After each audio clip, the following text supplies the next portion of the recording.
कांग्रेस की भारत जोड़ो यात्रा का नेतृत्व करने आज वरिष्ठ कांग्रेस नेता सलमान खुर्शीद बरेली पहुंचे और उन्होंने प्रधानमंत्री नरेंद्र मोदी पर निशाना साधते हुए कहा कि वो देश तोड़ने का काम कर रहे हैं और कांग्रेस देश जोड़ने का काम कर रही है। पिछले 10 सालों में कांग्रेस ने लोगों के बीच दूरियां बनाई हैं। वो विकास नहीं है, सिर्फ दिखावा कर रहे हैं। वो लोग सिर्फ शोबाजी कर रहे हैं, सिर्फ लफाजी कर रहे हैं, सिर्फ जुमलेबाजी कर रहे हैं। कोई कहते यहाँ पर जिन्होंने कहा कि 15 लाख रुपए आएंगे, जिन्होंने कहा कि 15 दिन के अंदर सड़कें गड्ढा मुक्त हो जाएंगी, कहीं कुछ हुआ? सिर्फ ईवीएम के बदौलत ईवीएम में बेईमानी करके भारतीय जनता पार्टी के लोग और नरेंद्र मोदी जैसे लोग वो सत्ता में काबिज है। इनकी मंशा को समझिए। ये सिर्फ हिंदू मुस्लिम करके, ये लोग सिर्फ सिख ईसाई करके सत्ता में बने रहना चाहते हैं। इनकी भावनाओं को समझकर इनको बाहर निकालने का प्रयास करिए। यहाँ पर हमारे शहर और जिला अध्यक्ष महोदय चल रहे हैं। 2/3 रास्ता पूरा किया है। कोई अनुमान नहीं लगा सकता था, कोई कभी कल्पना नहीं कर सकता था कि ऐसा भी इस देश में संभव है। करके दिखाया है। और जब वो हिमालय की चट्टानों पर और पर्वत की ऊंचाई पर पहुंचेंगे और वहां से ललकार कर ये कहेंगे, आपसे मांगेंगे, पूछेंगे कि क्या भारत जुड़ा है कि नहीं, तो आपका जवाब यही होना चाहिए कि देखा नहीं, हमने भारत को जोड़ दिया है, दिलों को जोड़ दिया है, हमने एक दूसरे का हाथ थाम लिया है, हमने सारी ही कुंठा भुला दी है, हमें अपनी हर शिकायत हम भूल चुके हैं।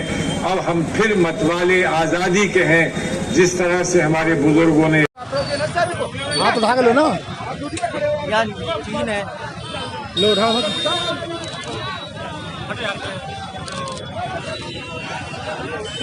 वहाँ सलमान आने दो। ये झंडा हटाओ बीच में से, ये झंडा हटाओ बीच में से। अरे झंडा हटाओ, झंडा हटाओ। अरे झंडा डालो यार, ये डालो, ये झंडा डालो बीच में, ये झंडा हलो भाई, हलो, ये झंडा डालो बीच में, झंडा डालो, झंडा डालो बीच में, झंडा। अरे झंडा डालो बीच में से, झंडा। अरे जी भाई, ये झंडा डालो बीच में।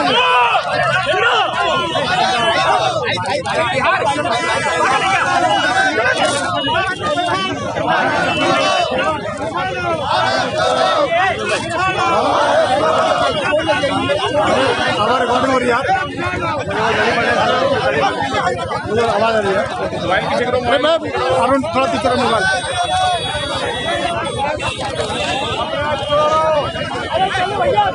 अरे झंडा हटवा, झंडा बीच में चारे बार है।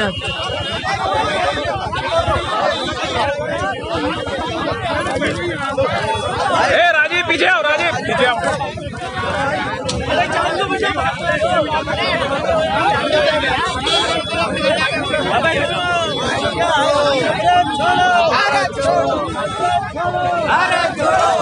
यार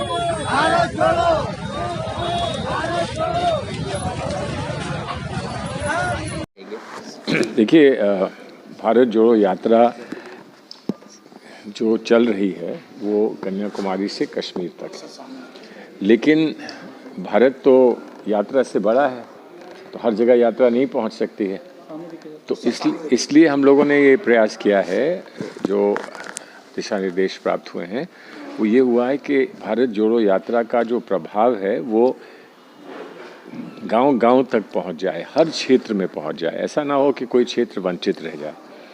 और जब हम इनका स्वागत करेंगे, राहुल जी जब उत्तर प्रदेश में आएंगे जनवरी की 2 तारीख को, तो हम उसकी स्वागत के लिए तैयारी में भी ये काम कर रहे हैं। और दूसरा, उस संदेश को हम जगह जगह तक उत्तर प्रदेश के कोने कोने तक पहुंचाने का प्रयास कर रहे हैं। तो जो प्रांतीय क्षेत्र हैं, 6 प्रांतीय क्षेत्र हैं, प्रांतीय अध्यक्ष बनाए गए हैं, उनके तत्वाधान में हम लोग ये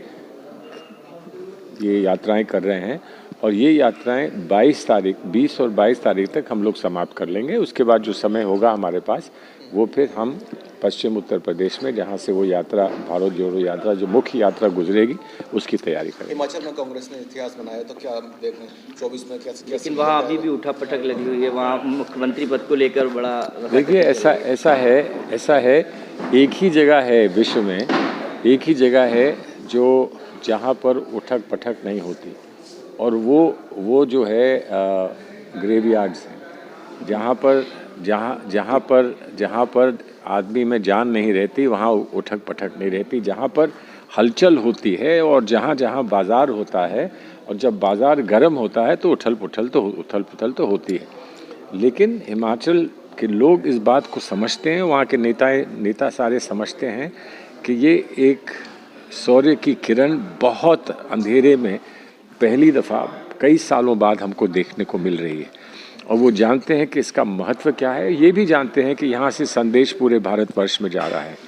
तो एक कदम लिया है, अभी हमने सफलता की ओर एक पहला कदम लिया है, और इस पहले कदम को हम खो नहीं सकते, इसको हम इसको नष्ट नहीं कर सकते, ये सबको विश्वास इस बात का है। लेकिन जितनी वहाँ पर प्रतियोगिता है, जो आपस में जो कुछ भी खींचातान होती है, जो राजनीति में होनी चाहिए और होती है, उसके बिना राजनीति जीवित नहीं रहती। तो वो होने के बाद फिर जब एक निर्णय हो जाएगा तो उस निर्णय से सब लोग जुड़े रहेंगे। हम लोगों को पूरा ऐसा विश्वास है, भारतीय जनता पार्टी को उसमें कोई खेल करने का कोई समय उनको मौका नहीं मिलेगा। मुख्यमंत्री का चेहरा कौन हो सकता है? देखिए, मैं नहीं कह सकता, मैं तो बहुत दूर हूँ वहाँ से। आप मुझसे पूछ रहे हैं, मीटिंग्स चल रही हैं वहाँ पर, और हमारे जो राष्ट्रीय नेता हैं उन लोगों से भी चर्चाएं चल रही होंगी, और एक आध दिन में मुझे लगता है, हो सकता है कल तक सारा निर्णय हो जाएगा, और निर्णय के बाद सब लोग कहीं भाजपा इस मौके का फ़ायदा ना उठा ले, जो हालात हैं? देखिए, भाजपा इस मौके का फ़ायदा उठाने का प्रयास करते हैं तो कालक और अपने मुंह पे वो लगाएंगे कि जब बड़ा स्पष्ट है कि वो चुनाव हार गए। जहाँ वो हस्तक्षेप करते हैं, जहाँ पर हमको सीधी जीत नहीं मिलती है, वो भी गलत है। लेकिन तब भी हम समझ सकते हैं कि चलो, ये कहने को है कि जनता ने हमको समर्थन इतना नहीं दिया कि हम सरकार बना सकें, और उसमें उन्होंने हस्तक्षेप किया। लेकिन क्या राजनीतिक या सैद्धांतिक रूप से वो सही है कि नहीं सही है, इस पर लोग विचार कर सकते हैं। लेकिन जहाँ एक स्पष्ट जीत, हमारी विजय हमको स्पष्ट मिली है हिमाचल में, वहाँ भारतीय जनता पार्टी ऐसा कुछ करेगी तो खुद भुगतेगी उसके परिणाम जो होंगे। गुजरात में बहुत बुरी हालत का सामना करना पड़ा है।